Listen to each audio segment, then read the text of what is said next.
Pada tanggal 16 Agustus 2023, DPR RI bersama pemerintah membuka rapat paripurna masa persidangan 1 tahun sidang 2023-2024. Dalam pidato pembukaan rapat paripurna, Ketua DPR RI Dr. Honoris Causa Puan Maharani menyampaikan, DPR RI bersama dengan pemerintah telah menyelesaikan pembahasan 64 undang-undang sejak tahun 2019 hingga Agustus 2023.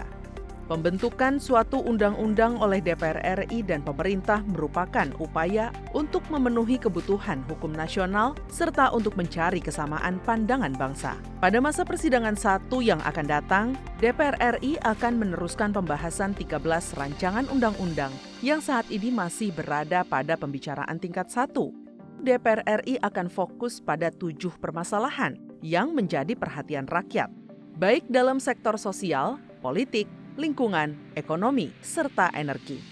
Akan memberikan perhatian yang besar terkait berbagai permasalahan yang menjadi perhatian rakyat, antara lain mengantisipasi dampak konflik geopolitik global yang masih dalam ketidakpastian, fenomena alam cuaca ekstrim El Nino terhadap ketahanan pangan dan ketersediaan air bersih, dampak utang sejumlah BUMN, maraknya kasus kekerasan seksual, proses transisi energi Indonesia dalam mendukung energi terbarukan, mewaspadai fenomena kejahatan elektronik perbankan yang mengancam keamanan data pribadi, pendampingan terhadap usaha mikro, kecil, dan menengah. Untuk menyelesaikan 7 permasalahan yang menjadi fokus DPR RI, diperlukan komitmen tinggi pemerintah dalam menindaklanjuti berbagai keputusan rapat kerja komisi dan alat kelengkapan dewan lainnya. Selain fungsi legislasi, DPR RI juga memiliki fungsi pengawasan terhadap pelaksanaan undang-undang, APBN, kebijakan pemerintah, termasuk penyelenggaraan pemilu. Untuk itu, DPR RI mengawali penyelenggaraan pemilihan umum 2024 mendatang yang tahapannya sudah mulai dilaksanakan pada tahun 2023.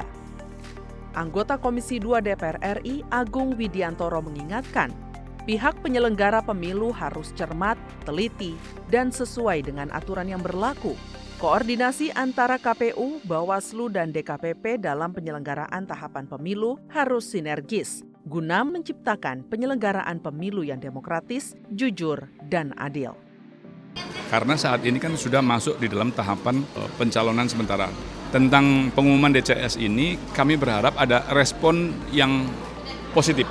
KPU, Bawaslu, serta DKPP berjalan seiring. Pedomannya adalah Undang-Undang 7 2017. Itu adalah rule of game kita. Sehingga kita minimalisir terjadinya sengketa-sengketa PHU dan juga kita tingkatkan angka partisipasi. Guna mempercepat peningkatan kesejahteraan rakyat dan pertumbuhan ekonomi, DPR RI mendorong pemerintah untuk meningkatkan kualitas dan efektivitas belanja negara. DPR RI menyoroti pelaksanaan anggaran untuk program stunting yang belum maksimal. Dari total anggaran 10 miliar rupiah, hanya 2 miliar rupiah yang dibelanjakan untuk kelompok penerima manfaat stunting. Hal ini senada dengan pidato yang disampaikan Presiden Republik Indonesia Joko Widodo untuk mewujudkan kualitas sumber daya manusia yang sehat dan produktif, serta mempercepat penurunan angka stunting, maka rencana alokasi anggaran untuk bidang kesehatan mencapai 186,4 triliun rupiah.